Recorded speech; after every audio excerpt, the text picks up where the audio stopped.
guys around me who were much smarter than me, and I said, "'Cause I can." And so she thought that was a real hoot, so one year she made for me this little Raggedy Randy doll. And, he's got a little Letterman's jacket, too. That's my all-time favorite. It's the perfect gift for the egomaniac in your life. So I've met so many wonderful people along the way. Loyalty is a two-way street. There was a young man named Dennis Cosgrove at the University of Virginia. And when he was a young man, let's just say things happened. And I found myself talking to a dean. And the dean, no, not that dean. And anyway, this dean really had it in for Dennis, and I could never figure out why, because Dennis was a fine fellow. But for some reason, this dean really had it in for him. And I ended up basically saying, no, I vouched for Dennis. And the guy says, you're not even tenured yet. And you're telling me you're going to vouch for this sophomore or junior or whatever? I think it was a junior at the time. I said, yeah, I'm going to vouch for him because I believe in him. And the dean said, and I'm going to remember this when your tenure case comes up. I said, deal. I went back to talk to Dennis, and I said, I would really appreciate you.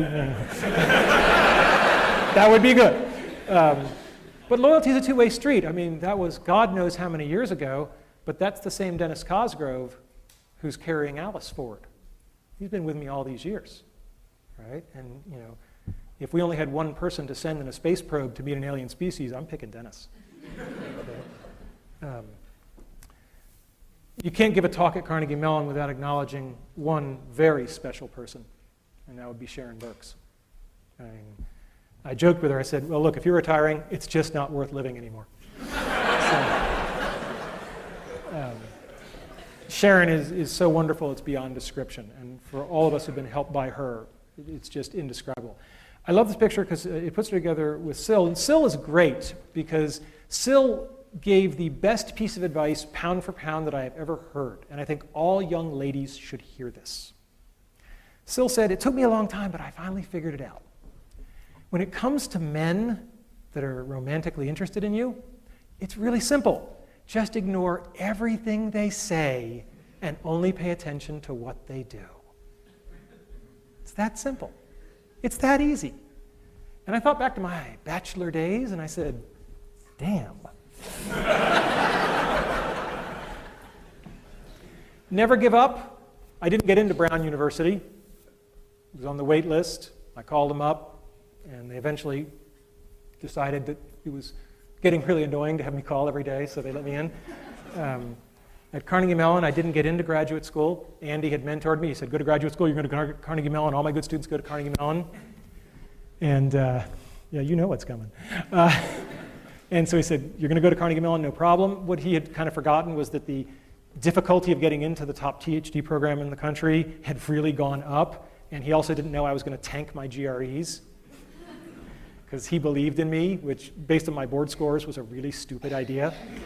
And so I didn't get into Carnegie Mellon. No one knows this till today. I'm telling the story. I was declined admission to Carnegie Mellon.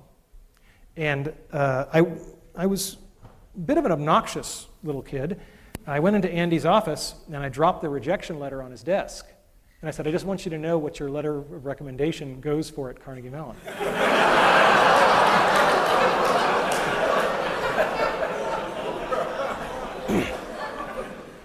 And before the letter had hit his desk, his hand was on the phone, and he said, I will fix this. And I said, no, I don't want to do it that way. That's not the way I was raised. You know, maybe some other graduate schools will see fit to admit me. And he said, look, Carnegie Mellon's where you're going to be. He said, I'll tell you what, I'll make you a deal. Go visit the other schools, because I did get into all the other schools. He said, go visit the other schools, and if you really don't feel comfortable at any of them, then will you let me call Nico? Nico being Nico Haberman. And I said, okay, deal. I went to the other schools without naming them by name. Berkeley, Cornell. They managed to be so unwelcoming that I found myself saying to Andy, you know, I'm going to go get a job. And he said, no, you're not. And he picked up the phone, and he talked in Dutch. And he hung up the phone, and he said, Nico says if you're serious, be in his office tomorrow morning at 8 a.m. And for those of you who know Nico, this is really scary. So I'm in Nico Haberman's office the next morning at 8 a.m., and he's talking with me, And frankly, I don't think he's that keen on this meeting, Dan. I don't think he's that keen at all. And he says, Randy, why are we here? And I said, because Andy phoned you? And I said, well, since you admitted me, I have won a fellowship. The Office of Naval Research is a very prestigious fellowship. I've won this fellowship, and that wasn't in my file when I applied. And Nico said, a fellowship, money, we have plenty of money. That was back then. And he said, we have plenty of money. Why do you think having a fellowship makes any difference to us? And he looked at me. There are moments that change your life. And 10 years later, if you know, in retrospect, it was one of those moments, you're blessed. But to know it at the moment, with Nico staring through your soul.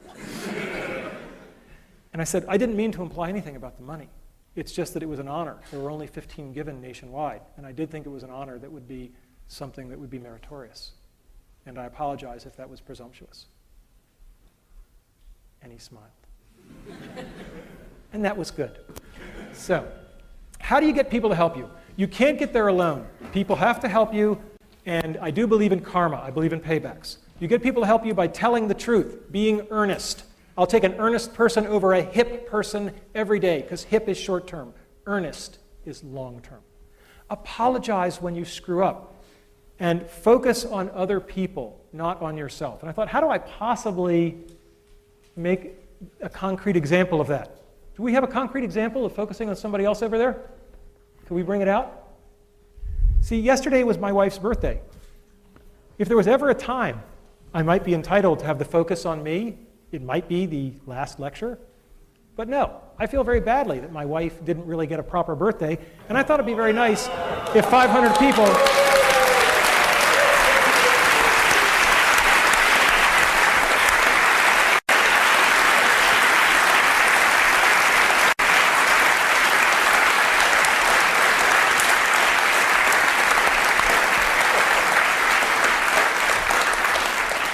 Happy birthday to you. Her name is Jay. Happy birthday to you.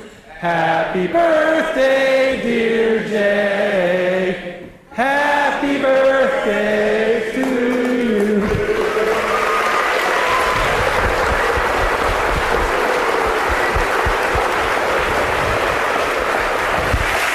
You gotta blow it out.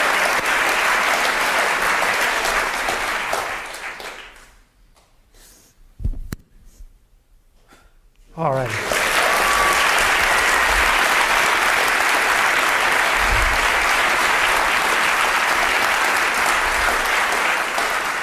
And now you all have an extra reason to come to the reception.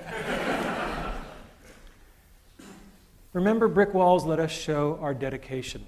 They are there to separate us from the people who don't really want to achieve their childhood dreams. Don't bail. The best of the gold is at the bottom of barrels of crap.